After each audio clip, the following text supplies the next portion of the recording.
Here's another question I want you to think about. Is cancer the great equalizer? I ask that because this killer disease affects kings and the poor alike. Britain's King Charles has been diagnosed with cancer. I'm sure you've already heard the news, but have you wondered how cancer managed to get to the British king of all the people? You know, we are often told about things to do and not to do in order to avoid cancer. Maintain a healthy BMI, avoid preservative-laden food, eat fruits, vegetables, don't smoke, exercise regularly, get hepatitis B shots. If you are a woman, get HPV shots, avoid breathing polluted air, don't overexpose yourself to the sun, drink alcohol in moderation if you must, get screened regularly. And here you have a king who is likely to have done it all, if not most things right. Charles was born into a royal family. He had staffers to ensure he eats organic, a medical team to regularly screen his health, and yet, at 75, King Charles is diagnosed with cancer. What gives? Is there no right way to prevent cancer? Is there too little information on what cancer King Charles has or how it was discovered? The British Prime Minister Rishi Sunak has told a news outlet that Charles's cancer was quote-unquote caught early. The Buckingham Palace said that one of the reasons the monarch decided to share his diagnosis was to quote-unquote assist public understanding for all those around the world who are affected by cancer. Cancer is the second leading cause of death globally. It accounts for 1 in 6 deaths globally. This is as per the World Health Organization. About 1 in 5 people develop cancer in their lifetime. About 1 in 9 men die from cancer, as do about 1 in 12 women. This disease is as grave as it can get. It is universal and unsparing. Here's a question now. Why isn't there a cure for cancer?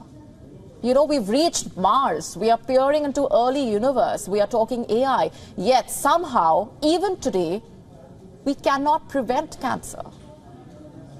When diagnosed early, the cancer is treated, but doctors cannot guarantee that there will not be a relapse, that the cancer will not come back. And why is that? We have found a vaccine for smallpox, a jab for COVID in a year. So why is it so difficult to find a cure for this disease? Why is it beyond the grasp of human science? Let's just understand what cancer is. Here's how the World Health Organization defines it. Cancer is a large group of diseases that can start in almost any organ or tissue of the body when abnormal cells grow uncontrollably, go beyond their usual boundaries to invade adjoining parts of the body and/or spread to other organs. The latter process is called metastasizing and is a major cause of death from cancer. A neoplasm and malignant tumor are other common names for cancer. Back to the question of cancer cure. You see, cancer is not one disease, but an umbrella of over 200 diseases. There are different types of cancers. Lung cancer is the most common worldwide. It is followed by breast cancer, prostate cancer, stomach cancer. Within these types, every cancer is different. For example, there are 20 to 30 types of breast cancer, each different from the other, given their unique genetic mutations. The only thing common in every cancer is that you have cells that grow uncontrollably. But drugs that work on one cancer may have no effect on another. And to top that, there is always a chance that the treatment may stop working. The DNA of each cancer cell is constantly mutating.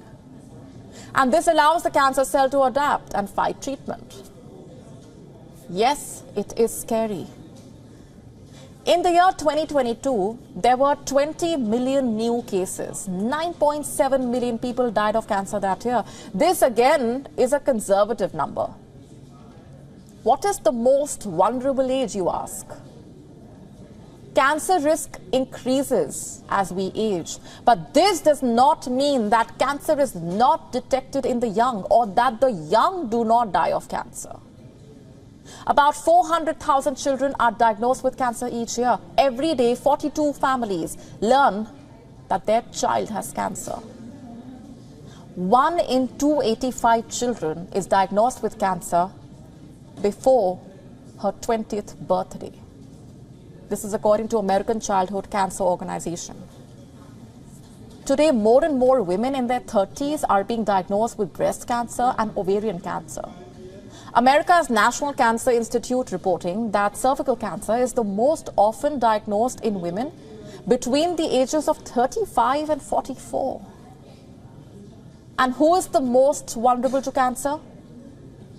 As per the textbook, it is the elderly, those who carry extra weight. Smokers, those who drink alcohol, have some viral infection like HPV, the human papillomavirus or the hepatitis, also those who are exposed to radiation, including too much ultraviolet radiation from the sun. But then again, you may take all the precautions and still end up with a cancer diagnosis. Cancer is not clear math or something that your astrologer can foretell. By the way, why do you think the star sign is called Cancer? Cancer is Latin for the word crab, and the symbol of cancer is often crab. What about the disease, though? Why is it called what it is? Greek physician Hippocrates is believed to have named cancer as carcinoma. And why is that? Carcinoma is Greek for crab, and a tumor, Hippocrates believed, looks like a crab. It has a central body and the tumor extends like the legs of a crab. So the only thing common between Cancer, the star sign, and Cancer, the disease, is the shape of a crab. Financial woes continue to mount for China.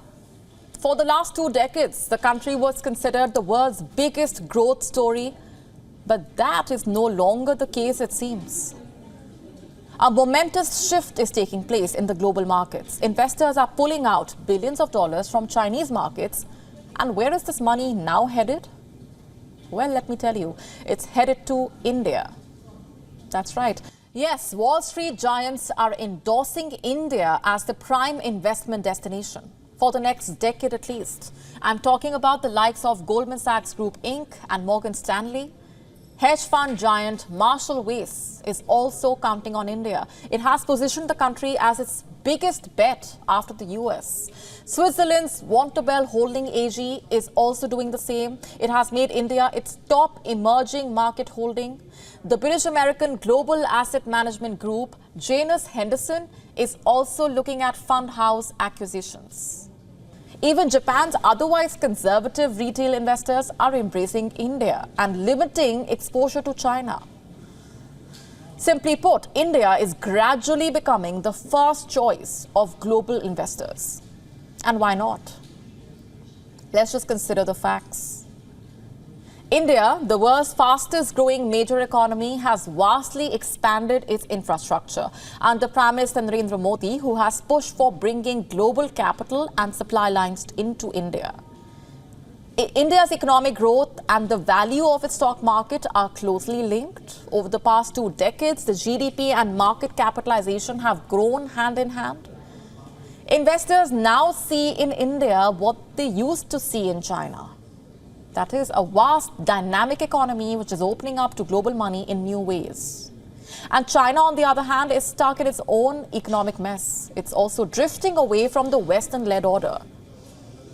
In the US Exchange Traded Fund, or ETF market, the main fund buying Indian stocks received record inflows, while the 4 largest China funds combined saw major outflows. How much exactly? Of almost $800 million. Now, for those unversed, an ETF is basically a collection of investments like equities or bonds. And data shows that for every dollar that has been pulled out of China in the last 2 years, 50 cents have been invested in active funds of India. In mid-January, India briefly overtook Hong Kong, in fact, to become the world's fourth largest equity market. Morgan Stanley predicts it will become the third largest by the year 2030. And making matters worse for China is its real estate crisis. Developers, you see, are starting fewer projects. Once thriving property companies are scrambling for foreign investments. Multi-billion-dollar companies have been pushed to the point of collapse. Millions of unfinished homes were sold but never delivered. More than 50 developers, most of them privately owned, have defaulted on their debt. In China, housing is no longer a safe investment. In contrast, India's real estate sector has been thriving. During the first half of 2023, more than $4 billion flowed into India in the form of private credit. And guess what? 50% of that went into real estate. As you can see, as China is buried under a mountain of economic woes, India is bagging more and more foreign investments. The question is, can China keep up? For some time now, China has been concentrating on space weapons, satellites that can jam radars and delay the detection of incoming hypersonic missiles. We have been telling you about this. Also about the simulations China has been carrying out. Scientists in China now claim to have developed a breakthrough technology. It is a surveillance device that can detect each and every radio signal. Let me just tell you what that means. Scientists in Beijing claim to have come up with a device that can monitor a wide bandwidth of electromagnetic spectrum real time. And how does this help the military, you ask? Well, it helps the PLA detect and lock an enemy signal, and do that at unprecedented speed. Details of this so-called breakthrough were published in a peer-reviewed paper on the 17th of January. The team says their finding will cause a quote-unquote profound shift in the art of war. When engaging in real-time monitoring, militaries can mostly only monitor signals between the range of 40 to 160 megahertz. And this is because of hardware limits. Signals outside this range are monitored by sampling scans. But this has loopholes. You can miss out something important.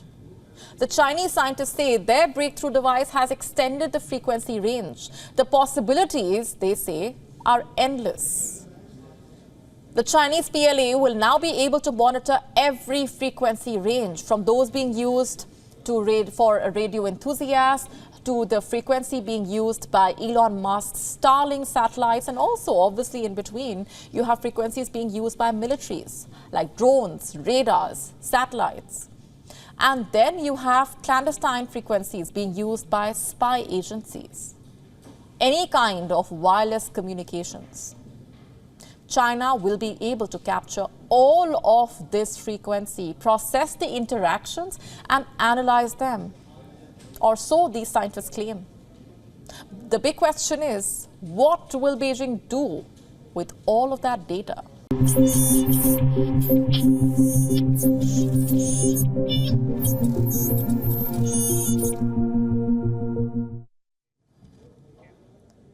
Can deepfakes steal your money? By now we know that deepfakes mean deep trouble, but what if they can actually cost you money? Now imagine this. You are on a work video call. You are under the impression that you are talking to your seniors. It all seems to be going fine. It seems like a usual work call. You are given instructions to do something, and no ordinary instruction, by the way, an instruction to carry out a financial transaction. And you do as you are told.